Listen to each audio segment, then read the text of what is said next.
السلام علیکم ګرانو مینوالو، زه یم نجیب ساقي. ګرانو مینوالو، زه چې دا کوم ځای کې ویلوړ یم دا نه د تیرو غرونه دي او نه د ورکزۍ جنسۍ غرونه دي او نه د وزیرستان غرونه دي. دا د پشتخر چوک نه 15 قدمه روبار د بالا روډ هغه الوکادو په کوم روډ باندې چې د ضلع خیبر اته کومه اپریدي سره د شیخانو خلک د بټتله خلک دا ټول خلک په همدا لار باندې درومي او یو مین روډ دی د غټې آبادۍ باندې مشتمل لوکي یو مین روډ دی. دا د تیرو 3 کلونو په داسې حالت کې پروت دی کم باندې چې 10 منټه بارون وشي په هغه بارون کې بیا دلته کې 3 ورځې اوبه ویلو او دا حالت دغه شونتې دی.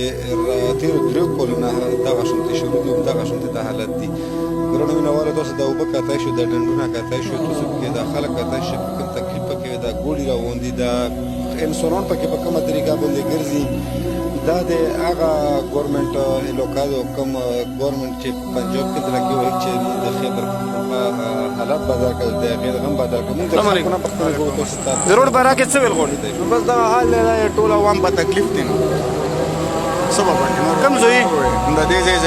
د دې ځای منه ایم پی څوک د دې ځای منه ایم پی ناصر مساعده منه دی، فهیم احمد خان ایم پی صاحب دی. دا څومره وخت نه روډ داسې دی؟ تقریبا دا خو د دې دریم کال دی. ناصر مساعده صاحب ته ویل غواړم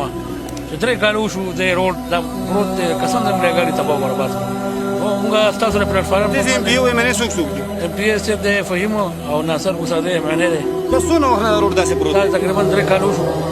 او دا زیات شو په 3 کال زیات شو چې دا روډ ډیر زیات خراب شو. ماته موږ په اردو کې دا پروګرام څنګه نه کوو چې کوم چې لوکل ګورنمنت ته عام د پښتنو دی، لوکل ګورنمنت ورا چې کوم یې چې موږ روډونه جوړ کړل صدر خو ټول کنده کفر کړو په بي ار ټي باندې، خو دغه روډ د جوړولو کوشش نه کوي. د 3 کلونو دا روډ په دا حالتو کې پروت دی. ګوډي ته بوکړل خلک د ریاست مدیریت ګورنمنت به ان شاء الله چې دغه خلکو له کشته وروړي د خلک په کشتو کې پرېږي. زه تاسو سره تر باډه پورې دا روډ خایم، سټیپ بای سټیپ زه تاسو سره دا روډ خایم. دلته هر ورځ دغه شانتې خراب ګوډي ولوړي ځکه چې په دا کندو کپرې کې روغ ګوډی ته د پشتخر چوک چې روان شي تر باډه پورې روغ ګوډی نشي خسولی، مجبورتن مې په لاره کې ودرېږي او دغه شانتې په ګوډي سره خپله برخه خوري کوي. ګرانو کتونکو چې کومه دعا کوي چې د مدینې ریاست موږ جوړو، د مدینې ریاست دا کندې وګوره، د مدینې په ریاست کې دغه شانتې کندې دي، دا ګوډي کتای شي. دا سټیپ بای سټیپ دغه شانتې د پشتخر چوک نه روانه سه دا تر باډه پورې حالت همدغه شان دي. ټول روډ تر هغه پورې همدغه شان دی. دا که د پشتخر چوک اول مې چې ته وښودلو، دا اوس چې کوم روان یو دا د سربند سره الوکادو، خو پکې روغ زوی د 15 منټو نشته دی. نو به هر حال دا مونږ د خلکو ته هم دا فیل دی چې دا ویډیو چاته مخې له ورشي چې دا دومره شیر کړي چې دا د مدینې ریاست دغه حکمرانو ته ورسېږي چې هغه کم دویدار دي د پي ټي آی ګورنمنټ چې هغه وګوري چې دا کنده کپرې مو ګوري، دا سړک مو ګوري، دا اوبه مو ګوري، دغه خلکو تکلیف مو ګوري چې دغه خلکو ته څومره تکلیف دی پکې او دا خلک په کومه طریقه باندې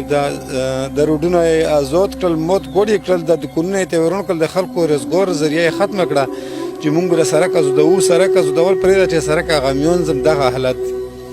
دا حالت تاسو کتای شو. دا د تاسو په نظر تر وړاندې دا د کیمرې په نظر باندې زه تاسو ته ښایم مینوالو چې څومره کېدای شي دا ویډیو مخکې شیر کړو چې څومره سره کېدای شي دا د دغه حکمرانو دغه پي ټي آی حکومت له چې دا ورسېږي چې دا د څومره وخت نه دا روډ دا د پشتخر نه تر بوډا پورې دا بړه روډ چې کوم دی دا په دا حالتو کې دی او دا آیا روز دغه کندې کپارې دغه اوبه د ډنډونه د خلک په کوم مشکلاتو کې د روډ باندې تېرېږي، د ګوډي په کوم تکلیف باندې په دا روډ باندې درومي، د وخت ضرورت په دا باندې ته مریض نشي وړی، دا په لوکیله ته چې خپل لوکیله درومي دا ته نشي رسېدی په ټیم باندې نشي رسېدی. ته چې مریض وي زخمي وي ایمرجنسي وي سره دا ایمرجنسي ته پېښور له هاسپټل له تر خیبر جنسۍ نه په دا روډ باندې نشي وړی ځکه چې په دا روډ باندې ته تیز تلای نشي، که تیز روان شولې په باندې ګوډه دې په تیز بوتلو دا به ته په لاره کې ولاړ وي، دغه به ته په لار کې مصري غوړې ته دغه اوبه ډنډونه کتای شي. دا د تیرو 3 کلونو دا خلک په دغه اذیت کې دي، په دغه تکلیف کې دي، خو د حکومت طرفه په دغه باندې هیڅ غور نشي کولی، د دغه لوکیله هیڅ توجه نشي ورکولی. دا د بټتل الوکادو دا اوبه ته کتای شو، د دکانداري ته کتای شو چې دغه اوبه په وجه باندې دغه نه ګاک راتلی شي، نه د خپل دکان نه راوتی شي، دغه د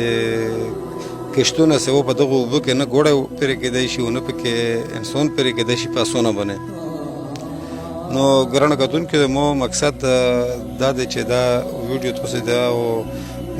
لوکل ګورنمنټ د کوم د خیبر پختونخوا چې دغه د ورسیږي چې دا یو مین روډ دی په دا باندې یو کثیر تعداد آبادي پرته ده په دا باندې ډېر خلک پروت دي په دا باندې د خیبر ایجنسۍ د ضلع خیبر